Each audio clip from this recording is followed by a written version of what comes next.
Obuhingi N'oburiisa n'obukukibaho Champrisa International Limited bakureta Hendrik Concentrate.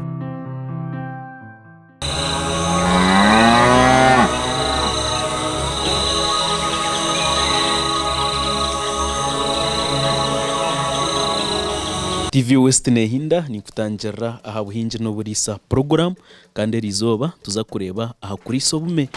abantu bingi Obume nibakira nakakingira namanyako nibakira kutino kuri Obume konka nyenda kuba nyine omukugu kandi buzima noreba structures ningashi ekyombeko ekituroho nikirungi no hari kurisiza Obume kiro ariyo mu kiro nka 8 zakame ka kiro 8 nakakara kahango munonga abantu bingi ntuba twine Obume kariyo mu kiro yemwe n'icweka ibiri obo butumanyirire half kiro konka kandi Joseph Mwesiga we ayine Obume kiro 8 gara higuru ayine na breeders ndungi kore no inda kuri Obume terra munywano wawe ninga we ni munywano wawe arukunda kuri Obume iwo muterre sumu mubyo tuza TV West program yo yatandika hakuba program eji yabonire munonga kurigera Obume okuturiyo ntoboreba umuhereza wawe nde Ivan Tusiime kankusiho Joseph buzuma tuganire nawe turebe Obume na burisata buridi ayine ziha utakargaho program n'Obuhingi N'oburiisa.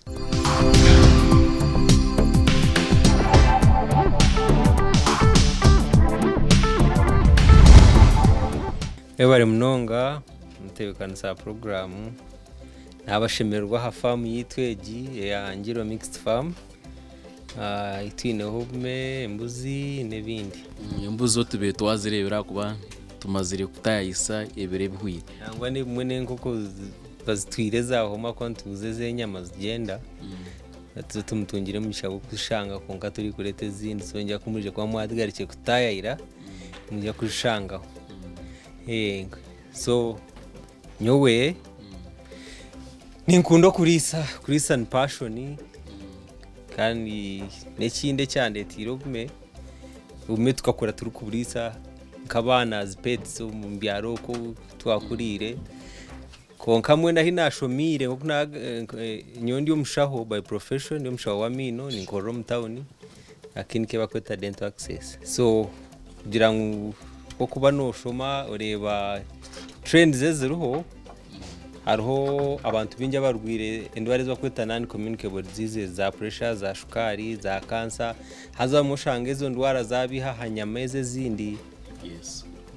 inyama ze beefu ezembuzi pork nebindi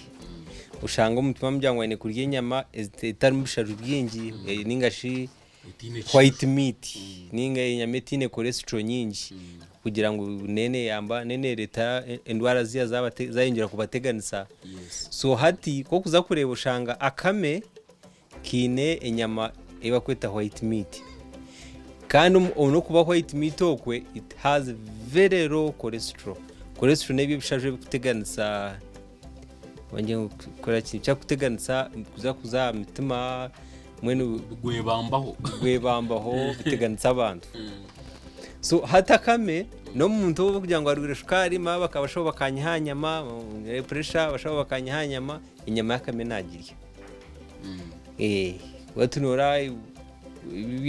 bya kari cyamanya tingu rya kamene kashembe bamanya cyebyo nukobirga ureba norira ki nunda norira cyagwa kinorya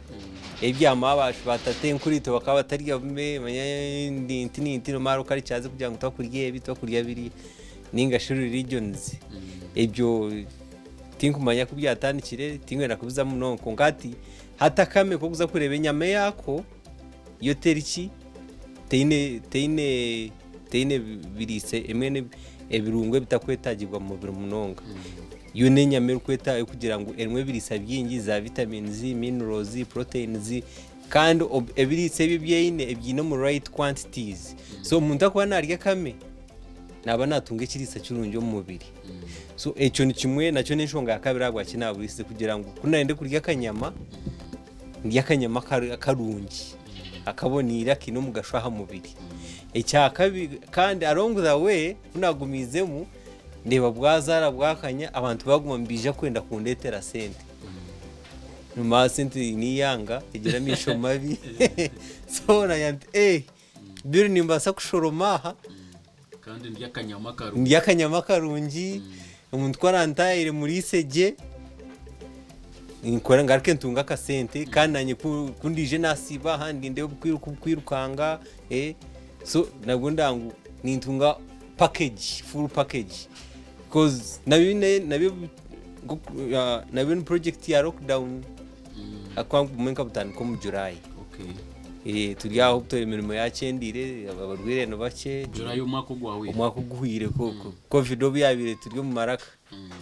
So nari yandikangateho naguma naye sibiro ko ntine cyo gukora nayinzeho out nsibe no ndeho meno buzana narya inyama zanura atereka turebe uko watandika ukatandukota ngatandika n'obume buna obukazi buna actually obukazi bushatu nempayemo bwazara mpora bwa 50 ndikuza kusimu December kandi 50 konka along the way nayega ngo wano ndakuriisa je wene kukemesa burizo bukazara kakema wene kuburekamu kakonse ryo bwana bukakura nako kakagaruka mu amani kabona garuka ka empire hati na partitioning empire na gitayonka no kukazi bwa mabwonka. Ikijo katanditsa kizu cha muringo ki ikijo katanditsa enkore yitu ya kare kunkana jant hati kante mwaka timba kugira ngo ibirofa bigobera bimwe konka ko nahibu kurara nakore mbaho flat konka disadvantage erho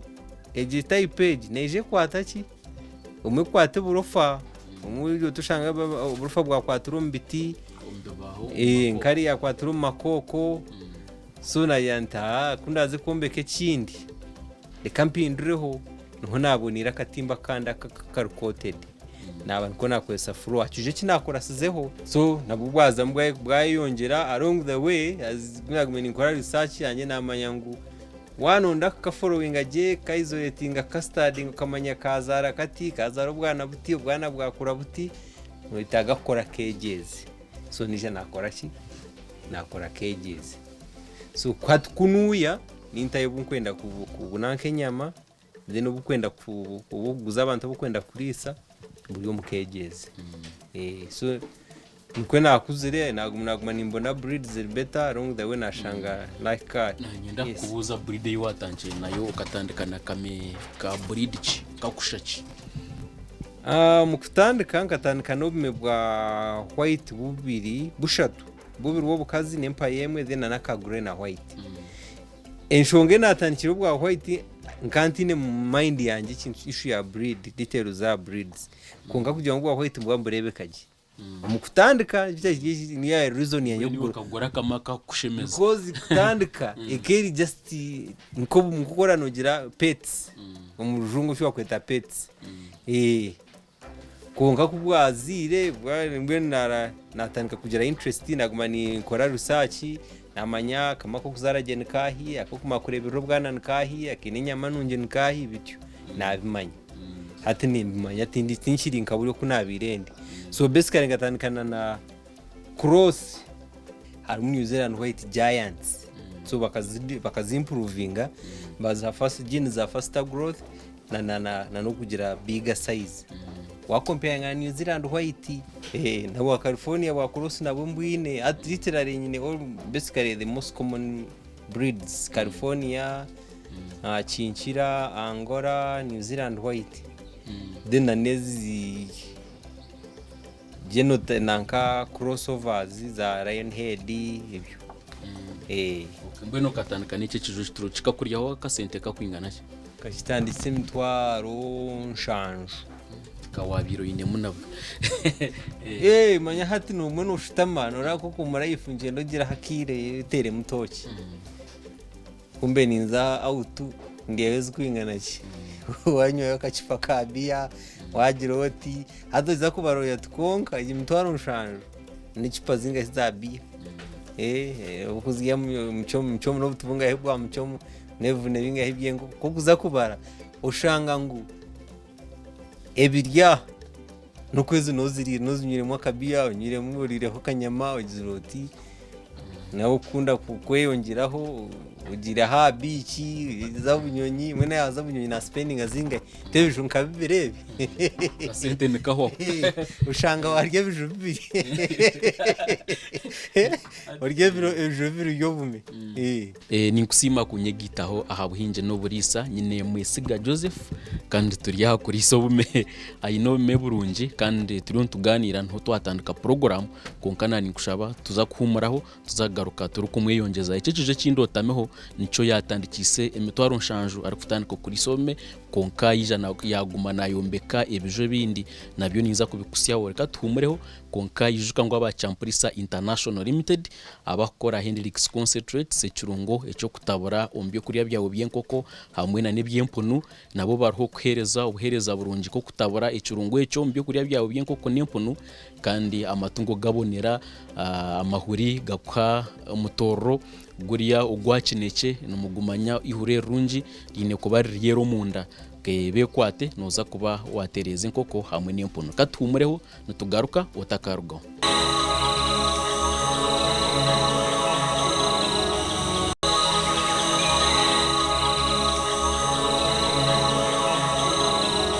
kureka yo mukahumuro kandi nkoko nana kurekire tukuhumuraho Joseph akatandika n'ekiju kiriya ekitwashanga istwakoreka umukutandika aho twaba tusitami yija yayombeka iceki egene nkorensya hate hangire yabarisa Obume bakozesa munonga kuri Obume noreba ne kgs ntuzeta kgs nutamwe byo kuriya utamwa mizi Obume bwawe burya guma bwino businge kandi nobasa kuta obukazo butabwonka na nakashija ukatakonka kugira ngo ubutakatemba naho bwayendera noreba na nao umuhanda ningasha icukutangiriza inkari emigogo nayo erumu nataho n'ububati akameka kagiro kagira ubuhurunguru baragara umugogo bugatwara gairundana hari omukigirikani inge kinte cyo kubutireho mwene ugu nubwo murembe ubwo muntu ayine kurisa yabana inda kuri Obume nabayine kombeka ya ekiju eco muringo nkogu kandi already Joseph yakigize no bware yatandikise kire cy'emitwaro nshanju ati nitureba ryahiguro hari yarevoye yahiguro munonga Joseph we bare kombeka nembabazi harebekaje ubuzima kameni nyisiga nikakino businge kandi kariya kayonjo kokwe kuba umeno no nenyamishwa very sensitive zikundo nzenda kwegendesereza nchenda ngo waza kuburiso beno mangu eco buyonjo wina horkwika wano mangu natural ryo murofa ingendo zo mukindi nango no kurisa nota kubasa aho nozo mukhinga kubita kare tuba kuriyozi ya ukano ndakuriso banente banembuzi banempunu ekikuru munonga no buyonjo akwendwara zone nyingi nzerwo murofa yes mbone twatandika urukutwereka ngo ukatandikisa breeds zizaburijo wija wa improvinga ninga wahinduraho waza breeds zikureta sente speed ezukora kukagomoka twantwende twereke breed hatezo ine nizia ombeno tushobore jo muntu acenge nayine kurisa breed je yakame hati usually okurisa Obume kirigira haki ikigenderwa cyawe kuko nanagambira mu kubanza ngatandika ndikwenda just bwo kurebaho so cyane kashaki nika kinenyame kwingana ki nikazarabunga hiki kashitari kikura hari inyuma kubanza icyo narondiro bwaho ahita buriya kambu ndebekeraje konka bukabura buke tubukura mangu tubugomoka munonga so kunarebe ngo mena rwasa kuba business oyihemwe sente ushemererwe uri hakanyama ukore nkebyo nagize kumanya akamakine nyamanungi nikahi akakukura mangu nikahi kinakwaza kwemwe sente umwire buke nikahi so kunawe ni shoma na yangu basically breed zenungi wo ryo business obane nyama obane kuzaza ningashi kwita breeding New Zealand white akaka white kinamishaga kutukora kandi babweto bwa South Africa ba nindeba ko usually nariyo mugyajo the giant breeds ningashi embibe ibyo ya giant ni yenungi ndababura ubuhango ushanga kamekine kiro mushanju kineki mukaga 5 taka kakubaka kuzire kwayo nikakina amezanga nikaka kizo mwaka okura kwayo akameni kasa kumara n'imyaka 4 konko kutandika kuba reproductive age yako is 6 months and above. Empire usually it is preferred kutandika kutemba ha myezi 8. Aka kazi no ka empire ha myezi 6. Nibagira ngo abakugu nibagira ngo ha myezi 6 nikaba kakuzere kana nyina kigenderire kakwa kemira myezi 6. Kai ko bwire bwo kuzara nkabana kabasa kwetebekanisiza na wakateramo akaboxi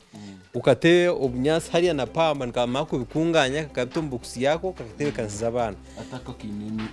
akakino mwaka gumwe na mezi nkabiri konga ko kemesa karikato nushanga kazire kanaganagira ubwana tukakumanya kwehanya bwenu numkomba nkabantu omushaza rara myaka 12 nabasobutetegura je nko mukazi wo kuzarara myaka 2 garuka higuru. So nacyo kiriyo mbwenu kikwenda na wano buri sora ke kwenda kugira amagoba kareke kakureka kuzarara ubwana kabworore bukoreje kandi ekindi advantage ndije rya habu New Zealand white nezaraje kandi manya kwora nicyo kimwe na California na Chinchira na Angola nizo basically breeds zin concentrating aho kandi nyama yazo they say bone to ratio wa comparinga igufe ryeyine na nyama rya higufa neberi nyingi ho wageragenza na breeds zindi then hariyo kaka twakasiga nyuma itweta lion head karinge chunchu ino mtogwe chunchu atobu usually ni nka pets more of pets bukarebe kaje wenda no gatomu kagura nkamankiruka ngo mu sitting room yawe nkamankiruka ngo mu sitting room yawe ngukora notamwe muri notamwe kimuri Kenyamisho noramwe mbatamwe by'enyanja to mu mizi oshanga umuntu ayine by'inyanja mu sitting room so hatu waenda no gura nkobu nikazo munju kaguma nkasiba nkakora ki nkirukangira kazana n'abana bawe kazana n'abana okay. So basically nzo breeds as twin abwa gorzi tu twenda kuzarsa tukagira embibo turagiguze nandakamaka kukura juba okuzaraje kakoro bwana bwako aho wana twine aha program y'Obuhingi N'oburiisa watandika nitwe buzuma tukusima norebo kutwatandika na nekizu kiriya atuturiya ryeki na breeds az improvingire agire aha murembo gundi oguni Joseph mbwenu okuriisa obume nakoreka ngo wanonda kutunga sente buzuma oyine kuchoka ishitwakweta okuchoka ninga shokoronda breed eyo ine kuriisa ekakuhereza sente obwiro buturumu norebe enseriyo nebe town burucharo chona nchitunguka mbweni nchumanyisa amataka nagone gacendera so twine kukora ishitwakweta farming as business kwinjira mukanya kace okiha muchango ninga kurisizo mukanya kace okiha muchango ati obume ne example yuko banzayenga nico kureberaho ecyo riyo noreba katugarike tumureho tuzagaruka na Joseph ari kutworeka kandi obume oyine kuburiisa cyako batukarebera ukuyo kubukurya na sente za kubuguza nebindi katumureho nitugaruka.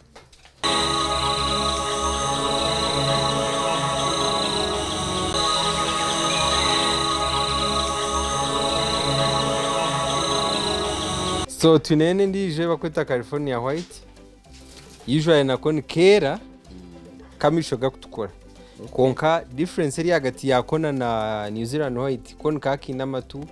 gakwiragura either gakwiragura ninga grey kine spot na spot ya hanyindo na no muchera ukayinde kine spray bakande june no ahatwentuka kantuka castrating twaka spraying ho kujanga dutunga infection mu bwenu nabwo mu buraha nabwo ntuburaho ubwe utakwenda kuzarsa tuburaha ategine ndaho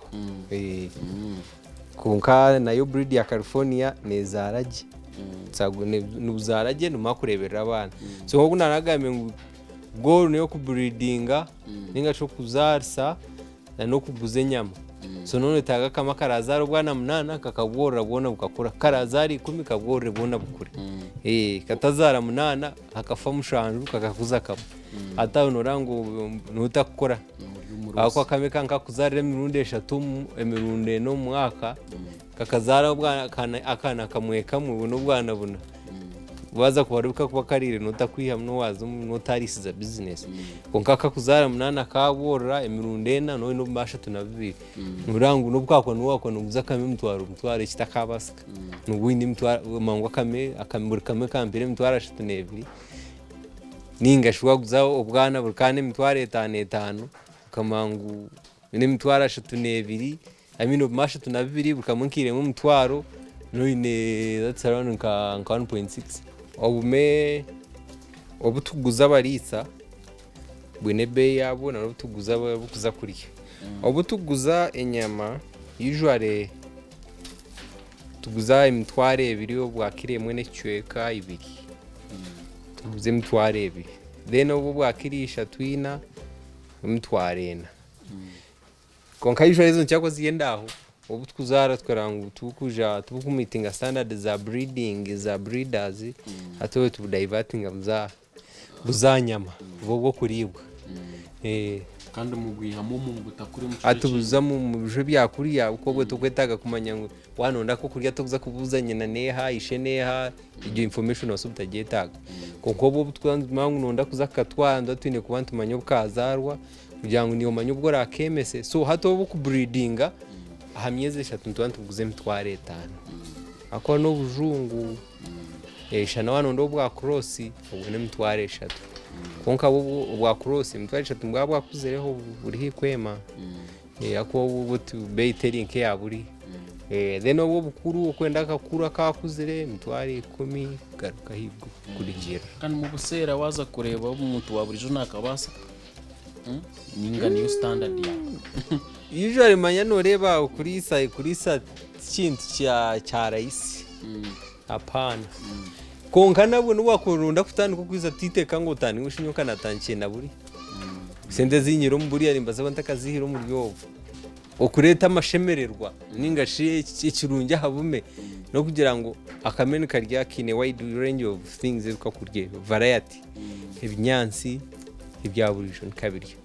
wenda no have no nkatu nko bwenjure bwire byasi bibingi no teme byansi bibika omwire bwe cyane ubira bitaro ukahereza ingashiba kweta he ubugiri wayenda arabukara abantu abarisa bo kwinge byansi byo guze mwene byine high nutritional value nabyo bariyo tugura he ya Cross Guyana tugura pellets uromwato mu rutoki ngwine hari kuba gugombera bagwiha hitaka bagureta tugura by'umwonyo tugureka guhongaho tubiheza buryo mwene litirare tugura by'umwonyo kugira ngo bito bukoko butaka burya bukarwara nacyo it's one of the prevention measures precautionary measures to taking then ibyansi bitwetorire nendere buri kimwe omembu ry'ibintu byingi kongeje uko no kureba ngo byabeta birukufuka kandi tibyine burufa arabunkorene batamu pellets no risa pellets yes pellets ni nzitamba but usually I do pellets ni nzihereze curo kuburye curo byango basiyamburiya fresh feeds then nazo pellets kugira ngo zije have high fiber content ebuyambaho ku breaking down ebu ari mu ihangwe kandi nabyo nebyo kurya gukora ngo waheza kurya warya kananasi so nyon kwenchi korantyo but pellet nene full nanka content y'ibyo kurya ukazikariya pellets zonka kwa nazo zonka zakumanzi ya pellets na mnonga zaza kubabta kunywa mizi bingi nawe n'ubureta nayo nazo zasa kuretera bloating so think ubu hamu imbalancinga then ikintu kugira ngo nazo nizugurwa nizitamwe sent waza kwa nanka no raising a cost ya production atoshanga wakora ki urukutamwe sente nyingi kandi if I nani mbasa ku avoiding of spending amunonga nimba indanga cyo kishikire cyendeza expenses nkuru mwato mu rutoke mbingo mwato mu musiri kuno yagukore nke byo kurya mu buryo bukure kugira ngo nani nkashoza katashora sente nyingi kakarema ku abantu kakabare migura kuko ntabuguruze na I think tunga sente future plans zo mwinire obume future plan yakubire ngo to increasing a production then tutandike we can package our own meat then twaka if we achieving it we can be able to target bigger markets noba kwamba butwara live ninga tutanke cyashita kubasika twekore ninga twekore na value addition ushange bya sausages tukora packing omuntu warga murumo shahemwe nonda kurya kame uraba mu supermarket ningo raba haduka yitu ukatware kabagire ukino switching on nanka microwave yawe ukagrilling ukari hariyo tekamagura agasituru orebe TV okurya nyama ya kame hari abantu abino munyo bahirirwa bine injuje ine kikari wenda nobugura nobutamwa mwirukanga mu compound wenda nokora ka keji umwana nasa kuburisa nkato bana baherizo bwiro mu lockdown abasigaza bari kunyamba haha bingi bona nabashoma konko bujya ngo amashomero gakakinga bari baryaha no bakurebera rubi so na yarugaha naza kuzo wabo umucumu aguma asiga butera mu byo kurya yariza aranca atemwe mizi umwazo yija kirini ngemu mwe rebe akamene kintu cyose kutungwa buryo uwo mwazo ronga zinoyenda kutunga so ni mwe bare kwiko mu bantu mukatwegesa mukatumurikire bitebiri ahita kureba tukongera kukweza tukore ibintu bikubasi kwetungura tukaraga hidara tukazaharindi tukayamba n'abatwetorire nabana barokora hata abandi bari mu kabashitami mu lockdown yitwa kushoma ubwo haraze kwigurira amashomero nimeza kuba bina kasento mu ngara bayamba habazire babo school fees ibyo kwesa mwino rebe ngo institute twakura twena hamwe tutakura wenka abandi bakaguma hanze mwe bare munonga ningira ngo TV West egengere kwinda ehinde mpaka aho kwinda kukoma ehindire kimwe webare owanyegitaho aha program y'Obuhingi N'oburiisa rizoba twasiba aharingiro farm ya Mwesiga Joseph kandi neshangwa rwiziringiro ya kabiri omukaberebere town council isingiro district twareba Obume twareba kuyatandikire okuriisa Obume na hati aho yahika okutandika yatushobora muto kwetaga kintu cyango no basa kutanyisa kasente kona koine kandi base kutunge sente buzuma kurabera omukuriisa Obume tukora buri munta turya abana ukubuyine umenka bubiri bushatu omuka konkuta ko basa kumanya ne basa kubentasya wakuzira ati Joseph na akayinu maru muto konkati norebe ukugira Obume kimwe kikamukundisa munonga yahika arurengo oruku muronda aba TV tukamuhikaho nko muntu wo mutano omukuriisa Obume mbweniwe no basa kutandika rizoba utakafa yakasente kona koine nukwe nico twayega program ito rizoba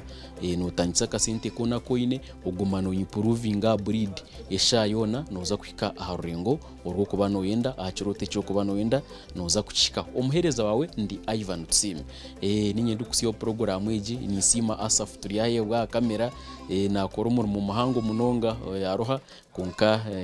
nko chine kuba nore nakwate bishane birungi kandi naba Champurisa International Limited abakututeka mu sente mwebare abantu bakora Hendrix concentrates ekirongo cyo kutabura umbyo kuriya byenkoko hamwe na nebyemponu amatungo gawe gakashemera kankwendezo kurara kurungi tuzakurebana urwa kabiri orukwija ishahano zumanya ni 3 nishweka okusya shayina murare kurungi